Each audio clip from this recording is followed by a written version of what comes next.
Hello, my name is Joshua Keith, and this is theburningcoal.com, a website dedicated to God's glory, His grace, and our response to it.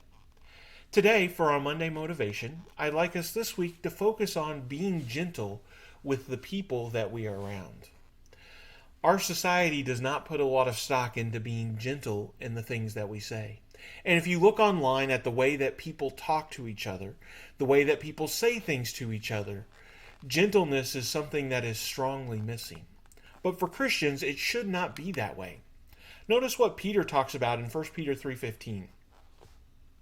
He says, "But in your hearts honor Christ the Lord as holy, always being prepared to make a defense to anyone who asks you for a reason for the hope that is in you, yet do it with gentleness and respect." Now we see here that Peter is talking about that Christians, they're going to suffer indignities. They're going to suffer persecution. They're going to suffer hard times.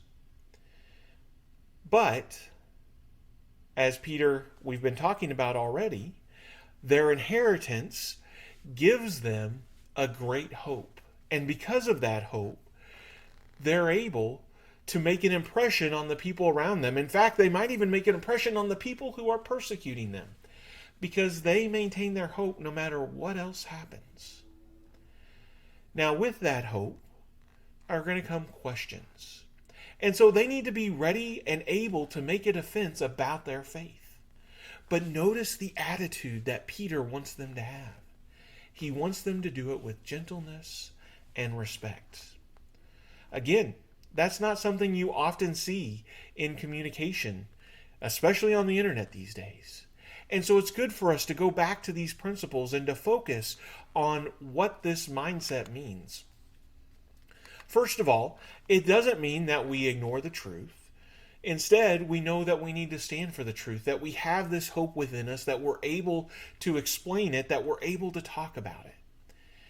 And so as people have questions, as people are trying to grow, and that's really the other end of the spectrum, you have people, in the case of making a defense, that are outside of the church. But there are people that are inside the church that are also trying to grow. And as Galatians 6 talks about, you may have to restore them. And so we need to stand for the truth. We need to speak the truth. But how we do it matters. We need to make sure that we have a gentle attitude.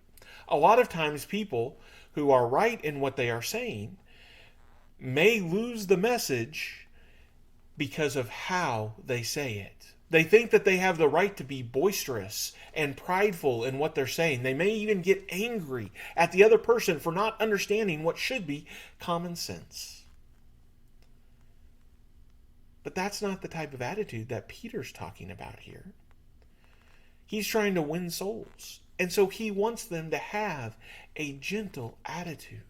Not someone who's boisterous, but who is meekly presenting the word in all of its truth, so that way the message is not going to be trampled over by the messenger. The messenger's not going to mess it up with their attitude. Instead, because there is nothing that can be held against them based off of their attitude, hopefully it forces the listener to come face to face to what's being said. Furthermore, we need to choose our words wisely. And really, both of these are in conversations, again, inside, outside of the church, when we're dealing with other people, because the words we choose matter. We know that. You probably, if you've been married for a while, you probably know the type of things that you could say to your spouse that would cut them deeply, even without raising your voice. And so when we look at the way that the world works, there are people who maybe keep a calm tone, but they say very insulting things. Things that the other side finds aggressive. Whether or not they may even be trying to be aggressive, the idea of being gentle means that you're looking to communicate in a way that can be heard. And so, again, as we're talking to our loved ones, as we're talking to those out in the world, we don't have to hide from the truth. But we need to have a gentle attitude. We need to be meek in our approach. And we need to be careful about the words we say. Because ultimately, in all of our relationships, we are Christ's messengers. And so the way that we talk and the way that we act impacts how people view Christ. I hope this lesson blesses you in your walk in His kingdom.